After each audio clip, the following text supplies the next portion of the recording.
సంగారెడ్డి జిల్లా కోర్టులో 79వ స్వాతంత్ర దినోత్సవం పురస్కరించుకుని జాతీయ జెండాలను ఆవిష్కరించిన జిల్లా ప్రధాన న్యాయమూర్తి జి భవానీచంద్ర, బార్ అసోసియేషన్ అధ్యక్షులు ఏ విష్ణువర్ధన్ రెడ్డి. అనంతరం స్వాతంత్ర దినోత్సవం సందర్భంగా ఏర్పాటు చేసిన ఆటల పోటీల్లో గెలుపొందిన న్యాయవాదులకు బార్ అధ్యక్షులు విష్ణువర్ధన్ రెడ్డి ఆధ్వర్యంలో జిల్లా ప్రధాన న్యాయమూర్తి భవానీచంద్ర చేతుల మీదుగా బహుమతులను ప్రదానం చేశారు. ఈ కార్యక్రమంలో జిల్లా న్యాయమూర్తులు, బార్ అసోసియేషన్ సభ్యులు, న్యాయవాదులు, మహిళా న్యాయవాదులు, జిల్లా కోర్టు అధికారులు, సిబ్బంది తదితరులు పాల్గొన్నారు.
విభాగంలో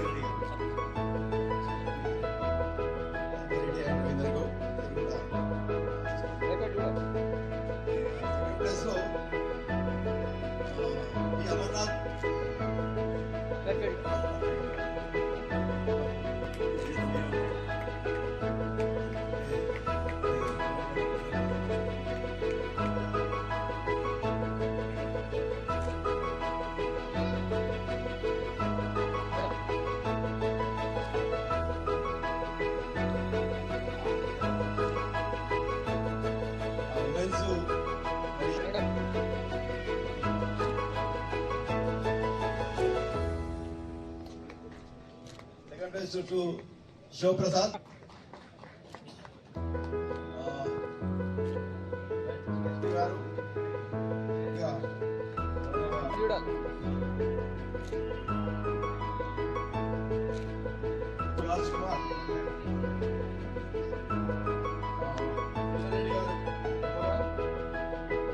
Ready?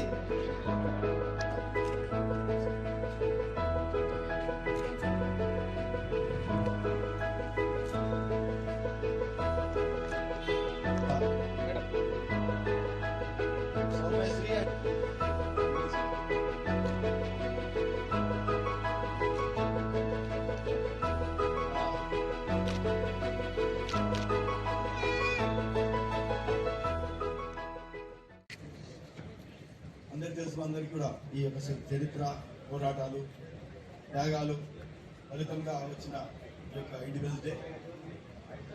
మరొకసారి ప్రస్తుత పరిస్థితుల్లో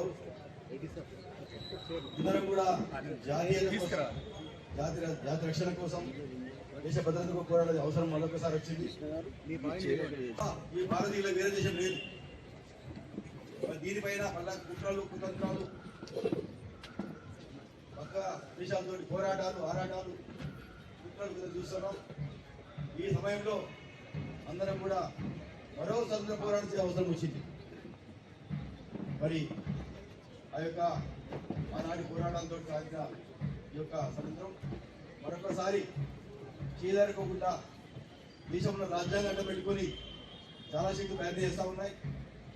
భారతీయులు అందరం కూడా అందరూ న్యాయవాదులుగా ఈ యొక్క పోరాటంలో ముందుండి మన ఫ్రీడమ్ ఇచ్చిన గాంధీజీ న్యాయవాది, ఈ యొక్క దేశానికి అత్యున్నతమైన రాజ్యాంగాన్ని రచించింది అంబేద్కర్ న్యాయవాది. ఇంతమంది న్యాయవాదులు మరి ముందుండి పోరాటం చేశారు. మరి పటేల్ కూడా న్యాయవాది. చాలా మంది న్యాయవాదుల పాత్ర లేనిది, జ్యుడిషియరీ పాత్ర లేనిది స్వతంత్రం రాలేదు. అలాంటి ప్రముఖమైన న్యాయస్థానాల పట్ల ఈ రోజున అపార గౌరవంతో ఈ రాజ్యాంగంలో ఉన్న న్యాయ వ్యవస్థపై నమ్మకం పెరుగుతూ ఉంది. కాబట్టి ఈరోజు అందరం కూడా జాతి బలహీనతకి అవసరం ఉన్నది. జాతి కోసం, పరిరక్షణ కోసం మనం ఎన్నో పోరాడాల్సిన అవసరం ఉన్నది. మనం చూసాం, మనం ఆపరేషన్ సింధూర్ ద్వారా ప్రపంచానికి మనం ఎక్కడో 16 దేశం ఉన్న దేశం ఈరోజు అత్యున్నతమైన 3వ స్థానం ఆర్థికంగా మనం ఎదిగినాం. ఇలాంటి సమయంలో కన్ను కొట్టిన పరాయి శక్తులు కానీ, పరాయి దేశాలు కానీ ఈ దేశం పైన ఆంక్షలు, టారిఫ్లు అని చెప్పి ఇబ్బంది పెడతా ఉన్నారు. ఏదేమైనా అందరం భారతీయులు ఆ దిశగా అడుగులు వేయాలి. తెలంగాణ జెండా రక్షణ కోసం అందరం కూడా దేనిగా సిద్ధం కావాలి, జాతి రక్షణ సిద్ధం కావాలి, రాజ్యాంగం కోసం రక్షణ కోసం సిద్ధం కావాలి. కాబట్టి ఈ అవకాశం ఇచ్చిన మన పార్లమెంట్ సభ్యులకు అందరికీ, న్యాయవాదులకు అందరికీ కూడా మరి ఈసారి మేము ఆటల పోటీలు ప్రారంభించడం కోసం మరి మొదటి రోజు గౌరవ డీజే గారు ఇతర న్యాయమూర్తులు వచ్చింది. చివరి రోజు కూడా డీజే గారు లేకుండా పరిశీలన నాయకులు మరొకసారి వచ్చి సంతోషం మేడం, ఈరోజు ఇన్వాల్వ్ అయ్యి చాలా బాగా మరి ఈ యొక్క సందర్భాన్ని ప్రదర్శించుకొని గౌరవ డీజే గారిని సందేశించిన తర్వాత మరి కార్యక్రమం సాగిద్దాం. డీజే గారు స్వాతంత్ర దినోత్సవ శుభాకాంక్షలు. 79వ స్వాతంత్ర దినోత్సవం మనం జరుపుకుంటున్నాం. అందరినీ ఇక్కడ కలుసుకోవడం అనేది చాలా సంతోషంగా ఉంది. అందరికీ తెలుసు, ఎంతోమంది త్యాగ ఫలితంగానే మనం ఈరోజు ఈ స్వాతంత్రాన్ని అనేటువంటిది మనం అనుభవిస్తూ ఉన్నాము. సో ఈరోజు మనం అందరూ కూడా జెండా ఎగిరేసామంటేనే ఒక దేశభక్తి అనేటువంటి మన అందరిలో స్వీకరిస్తూ ఉంటుంది. వారు చేసినటువంటి త్యాగాలను అందరూ కూడా ఒక్కసారి స్మరించుకుంటూ అదే మాదిరిగా భవిష్యత్తులో మన పాత్ర ఏంటి అనేటువంటిది, ఏ విధంగా మనం ముందుకు తీసుకెళ్తాము అనేది గుర్తుంచుకొని ఎంతో మన దేశం చాలా ముందడుగేసింది. ఇంకా వాటిలో కూడా ఇంకా సామాజికంగా కానీ, ఆర్థికంగా కానీ, సాంఘికంగా కానీ ఇంకా ముందడుగు వేయడానికి మనం అందరము కూడా మన బాధ్యతలనే తిరిగి మన వంతు కృషి చేస్తామనేటువంటిది ఈ వేదిక ద్వారా మనం అందరం కూడా ప్రతిజ్ఞ తీసుకుందామని చెప్పేసి ఒక్కరికి కూడా విజ్ఞప్తి చేస్తూ మరొకసారి అందరికీ కూడా స్వాతంత్ర దినోత్సవ శుభాకాంక్షలు.